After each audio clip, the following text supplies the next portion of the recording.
మీరెప్పుడన్నా అన్నప్రాసన చూసారా? బేబీ ముందు food, books, pen, money, gold ఇలా చాలా ఐటెమ్స్ పెట్టి బేబీని వదిలేస్తారు. బేబీ క్రాల్ చేసుకుంటూ వెళ్ళి ఏ ఐటెమ్‌ని టచ్ చేస్తే ఫ్యూచర్‌లో ఆ బేబీకి దాని మీద ఎక్కువ ఇంట్రెస్ట్ ఉంటుంది అని అందరూ సరదాగా చెప్పుకుంటూ ఉంటారు. సేమ్ ఇదే కాన్సెప్ట్ యోగాలో ఇంకొంచెం డీప్‌గా చెప్తారు. దాన్నే వాసనాస్ అంటారు. వాసన అంటే మనం దేని గురించి ఎక్కువగా ఆలోచిస్తామో, ఏ పనుల గురించి ఎక్కువగా చేస్తామో అదే మనం అవ్వడం. ఫర్ ఎగ్జాంపుల్ మీకు భయంగా అనిపిస్తుందనుకోండి. ఆ భయాన్నే ఎక్కువగా ఆలోచిస్తే ఆ భయం ఒక వాసన అవుతుంది.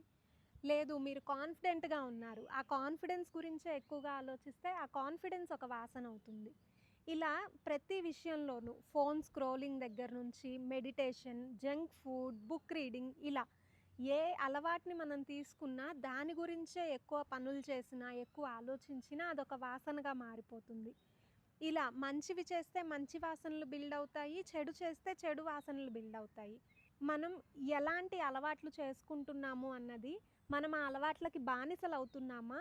లేదు ఆ అలవాట్ల నుంచి జీవితాన్ని మార్చుకుంటున్నామా? అని డిపెండ్ అవుతుంది.